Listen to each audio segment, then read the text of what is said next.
قبيلة العمور هي قبيلة عربية عريقة كريمة، وأرجح الأقوال بأنها قبيلة تغلبية عدنانية تنتشر من وادي الدواسر إلى جبل العمور في سوريا.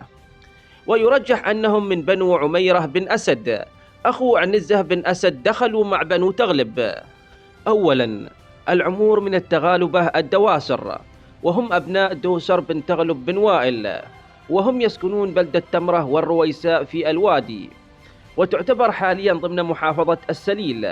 هاجر بعضهم إلى الخرج والإحساء والبحرين والدمام والخبر وسوريا وفلسطين وجميع الدول الخليج، حيث أنهم يعتبرون أكثر فروع الدواسر انتشارا خارج المملكة وليس عددا، ويعتبر الوداعين أكثر عددا من جميع الدواسر.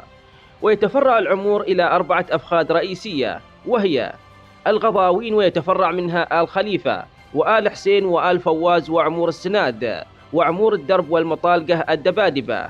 ثانيا، الفضلات، ويتفرع منهم آل جاسر وآل منديل وعمور العراق وعمور بني حرب في سوريا والمنديل وآل راشد. ثالثا، الصمان، ويتفرع منهم الرواحلة وآل مخيزيم وآل تميم والسبعان والقرامطة والدموس. رابعا، آل فازان، وشيوخ شملهم ابن فارس وابن شلهوب، وهم أهل كرم وشهامة وحمية كما هي عادات جميع القبائل.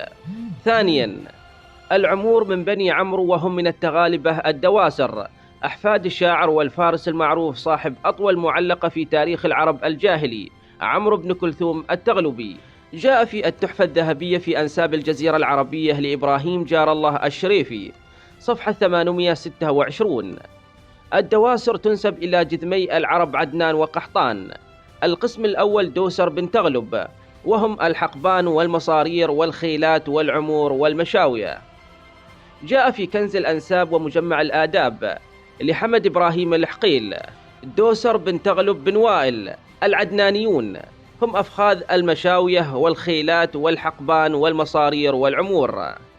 جاء في موسوعة قبائل العرب إعداد عبد الحكيم الوائلي صفحة 580 الخيلات والمشاوية والعمور والحقبان والمصارير من تغلب. الإفادات عما في تراجم علماء نجد لابن بسام من التنبيهات عبد الرحمن عبد الله التويجري صفحة 171 أن بني تغلب الذين في الأفلاج والإحساء ينتسبون إلى تغلب وائل، وهم العمور والخيلات والمشاوية والمصارير والحقبان. إذن فأن قبيلة العمور قبيلة تغلبية وائلية، وهي من أقرب القبائل لعنزة، بل هم أبناء عمهم، وأقرب عنزة إليهم ضنا بشر. وكما أسلفنا، قبيلة العمور هي قبيلة تغلبية عدنانية، أصلهم يعود إلى وسط نجد في الجزيرة العربية.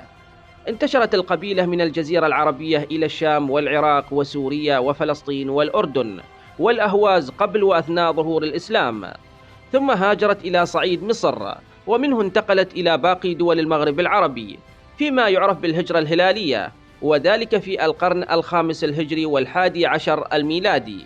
وفي ختام هذا التقرير لا تنسوا الاشتراك والإعجاب في هذه القناة.